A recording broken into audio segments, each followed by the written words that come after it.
All right, guys. After a long hiatus, AP3 is finally back. Now that junior year is over and I have the time to work on this now, we are going straight into APUSH Period 5 review. We'll be covering, now that I have more experience, that I've actually finished this course. We're going to go into deep detail about everything. We're going to hopefully do some great tutoring with this. So let's jump straight into period 5 of APUSH. Okay, so let's start with the American Western period 5. So Texas annexation, can't lie, I don't think it's that important. I never really saw it brought up anywhere. All you really need to know is that Texas was added to the Union during this time. And this is going to come back to a topic of adding new territories to the Union and how that affects things, but I'm going to get into that.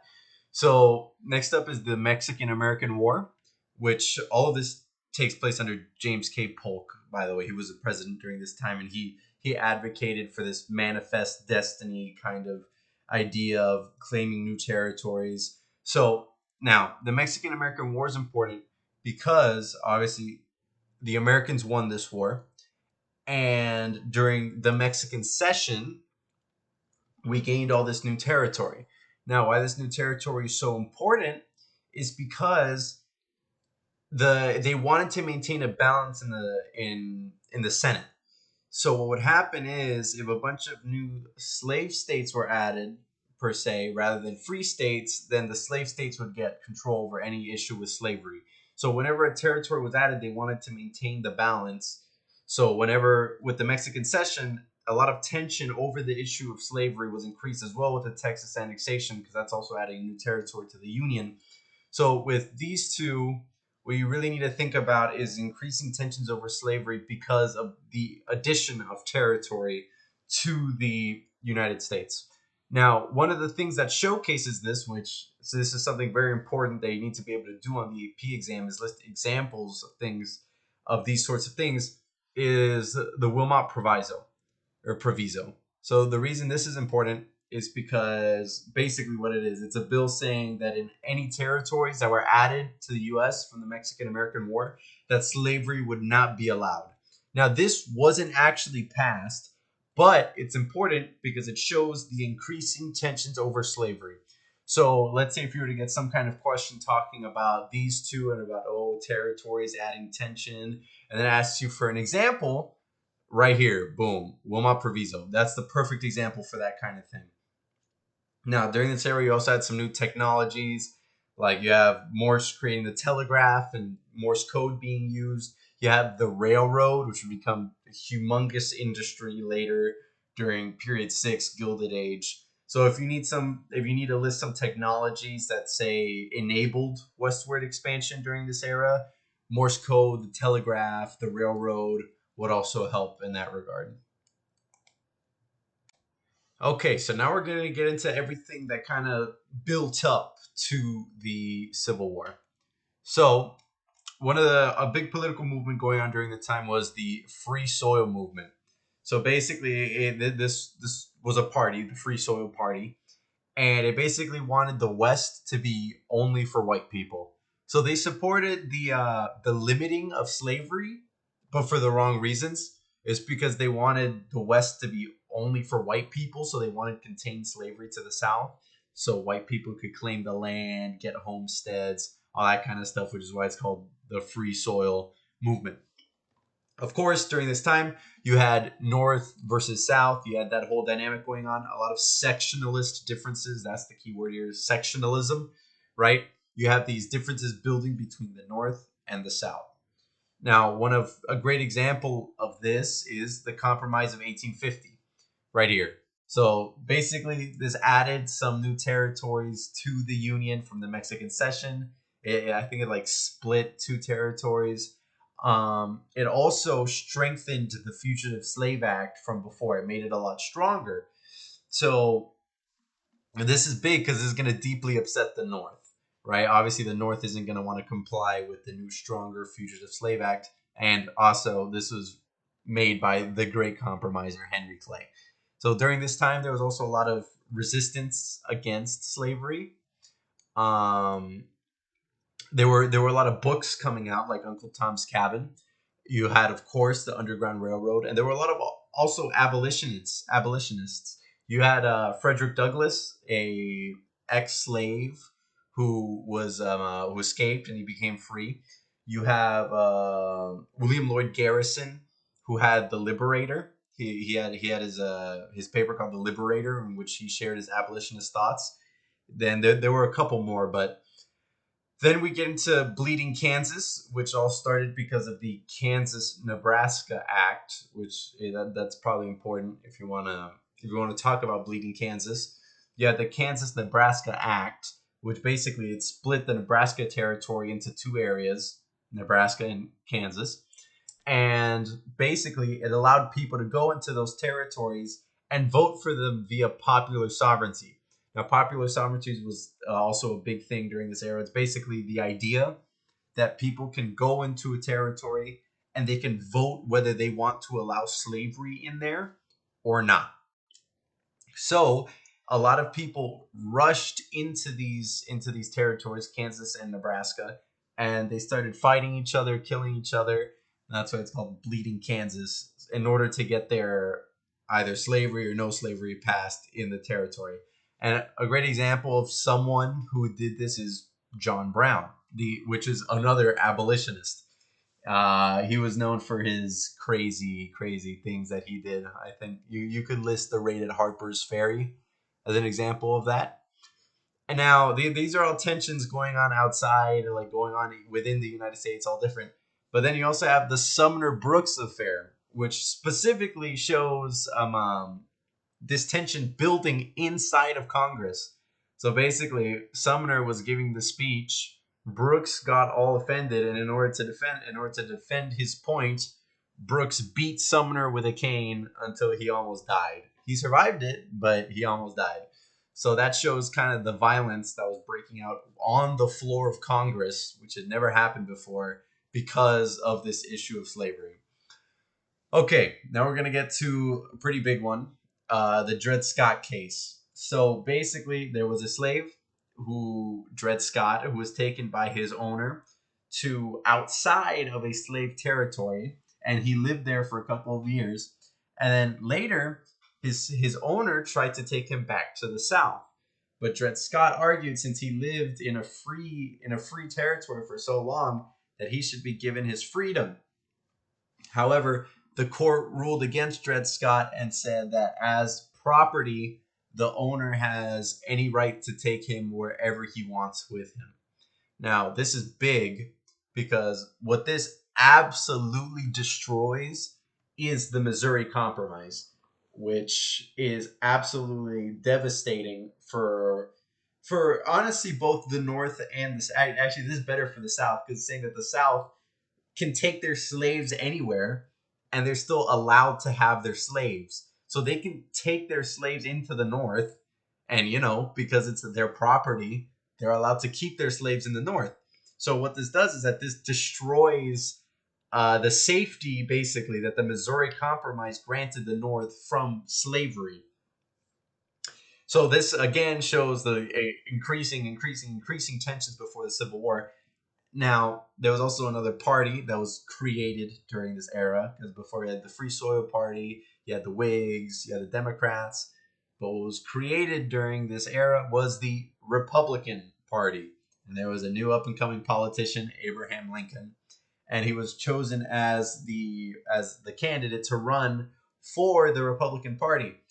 Now, what ended up happening is that Lincoln won the election. He won the election without a single electoral vote from the South.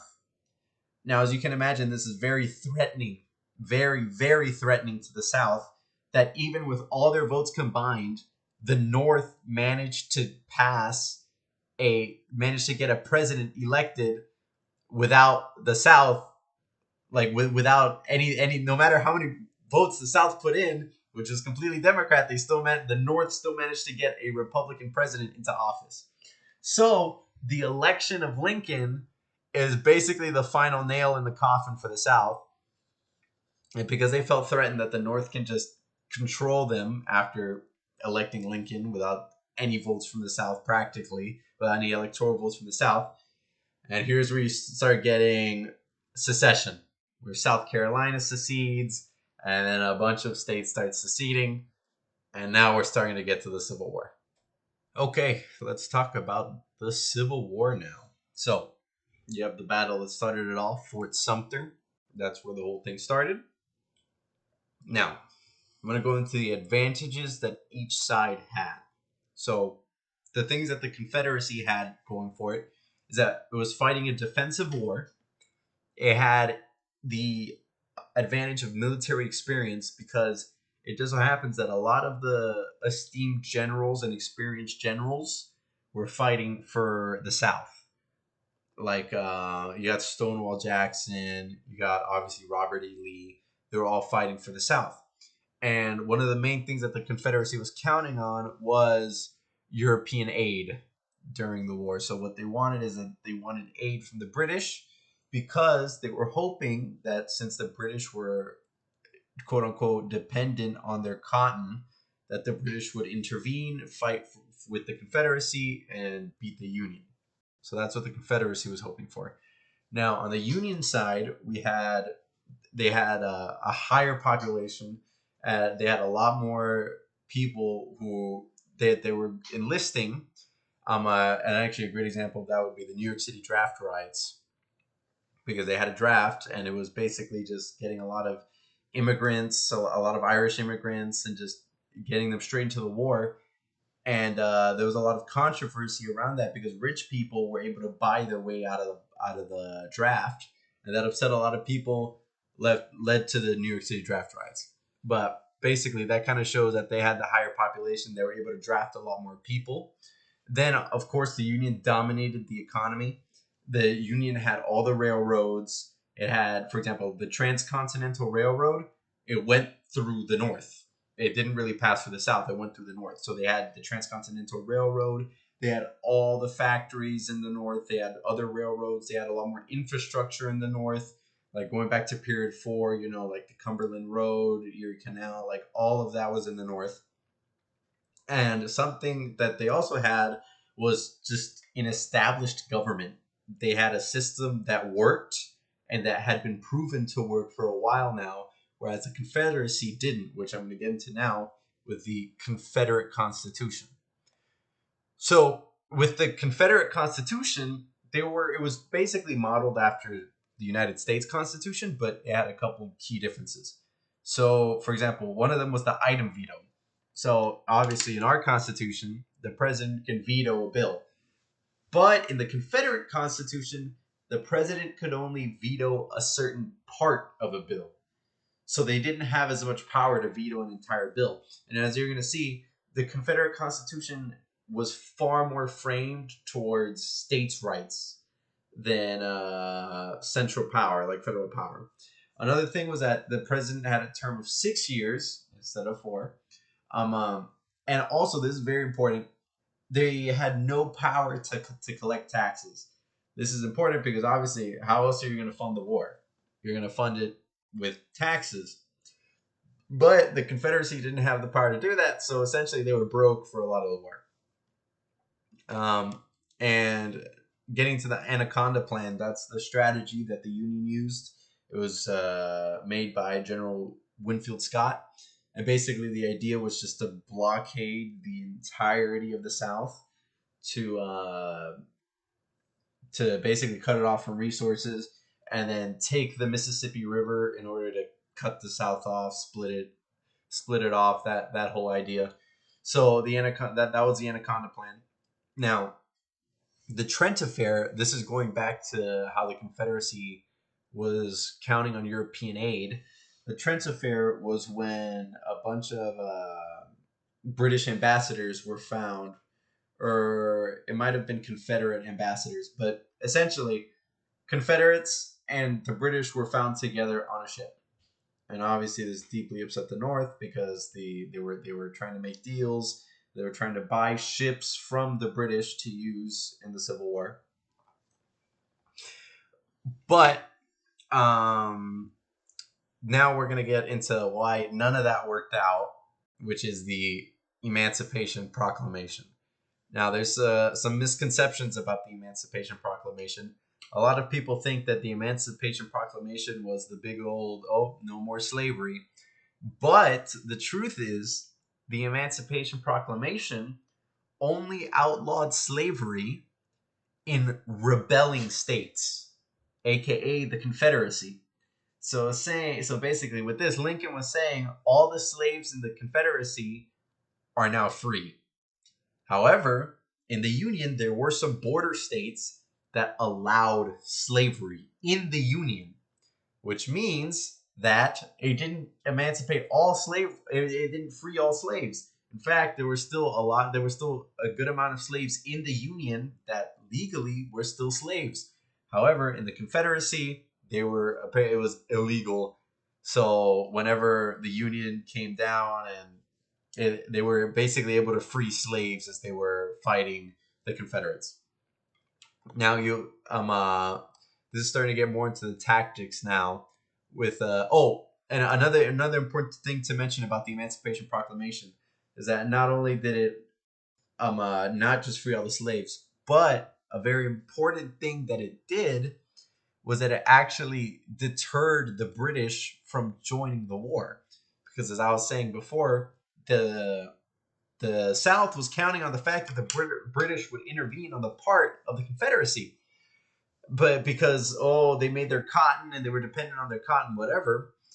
But the Emancipation Proclamation, it changed the war from being about holding the Union together, because that's what it started off as. The war started off as Lincoln trying to keep the Union together, but it turned it into a war about ending slavery. And the British, who had not they themselves had abolished slavery, they didn't want to intervene on the side of the Confederates, because then that'd be kind of hypocritical, and they didn't want to get involved in a war about slavery. Not to mention the British also found new sources of cotton from other places, so they didn't really need the South anymore. So the big thing that the Emancipation Proclamation did is that it removed any chance that European nations were going to get involved in the war on the part of the Confederacy, which got rid of, as you can see up here, I had it under advantages that the Confederacy had. So it kind of got rid of that. So now getting more into the military tactics, we're going to talk about Sherman's March.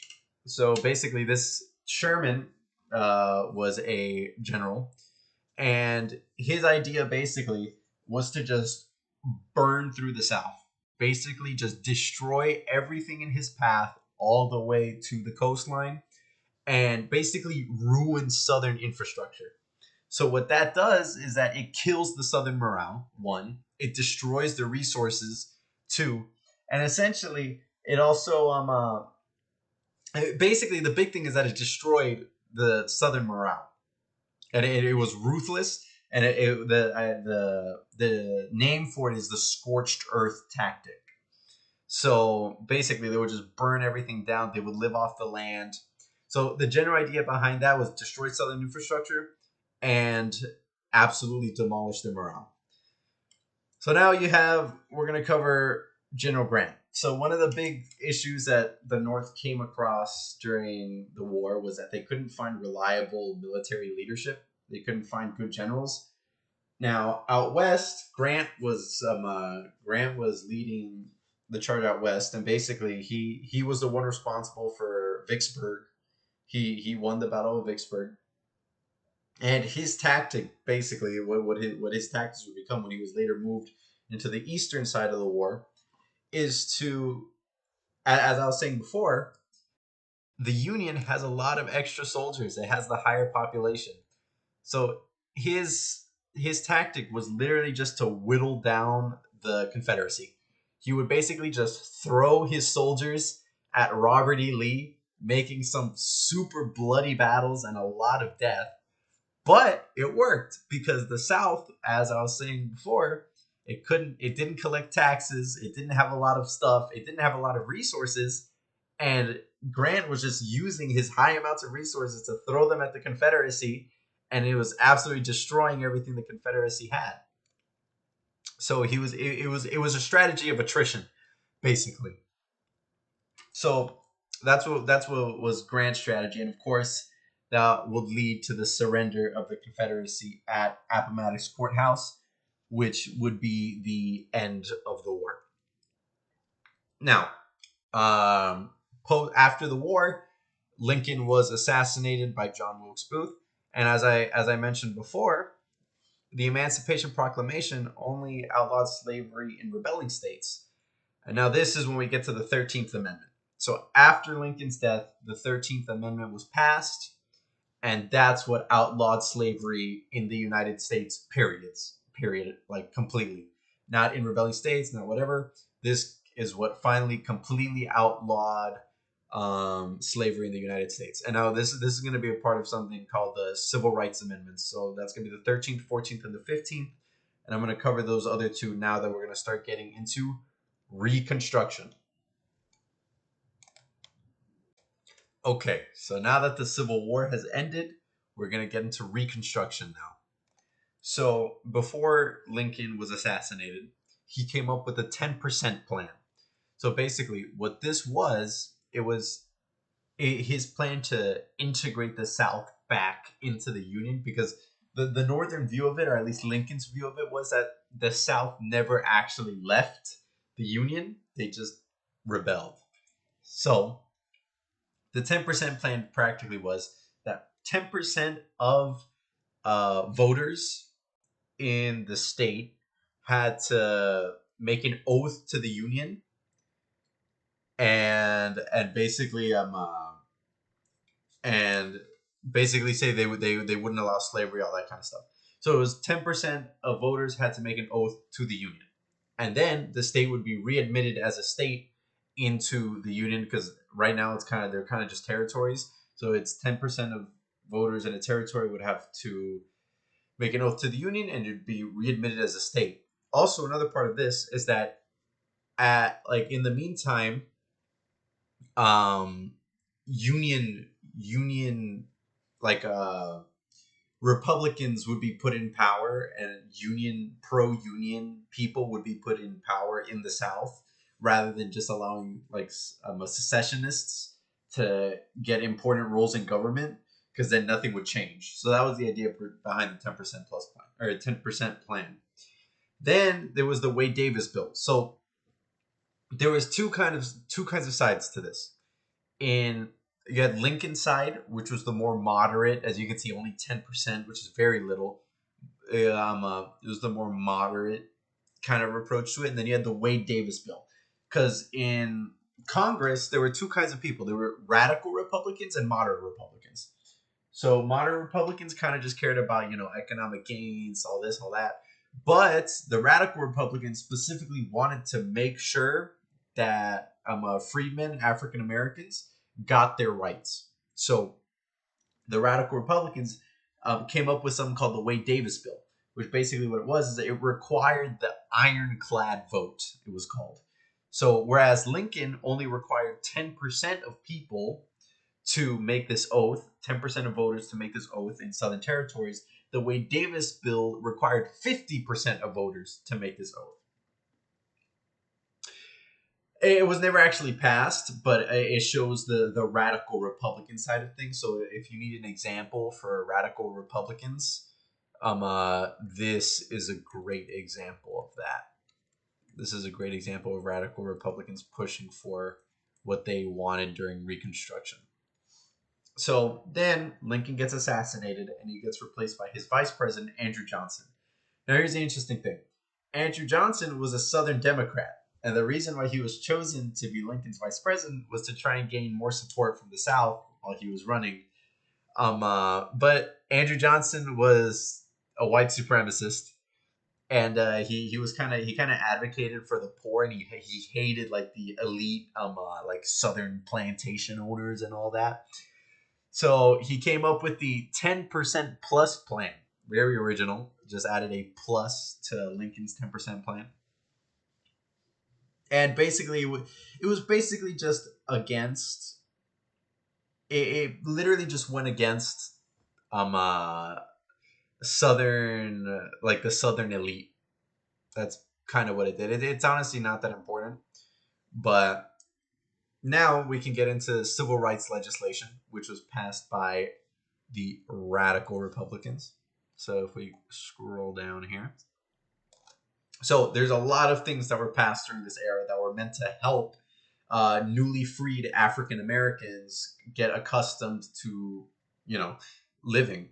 So one of the things was the Freedmen's Bureau. This is a great example of something that was created specifically to help them, specifically to help African Americans. So what this is that it basically provided African Americans with food. It helped them find jobs. It helped them connect family members. Basically, it was kind of just a thing to help African Americans until they were able to, build a place in society.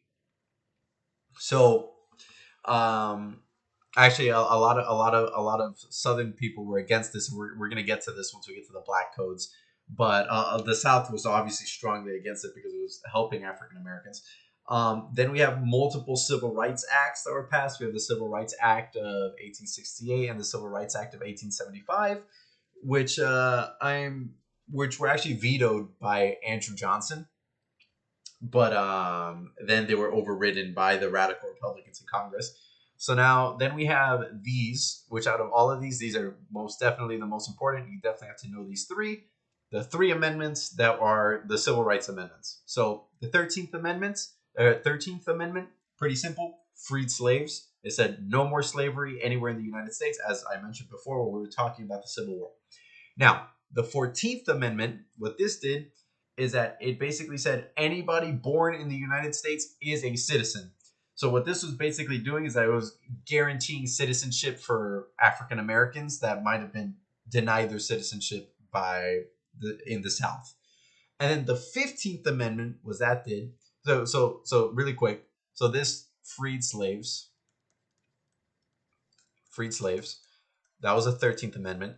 14th Amendment, what that did is guaranteed their citizenship for freedmen. Citizenship, right?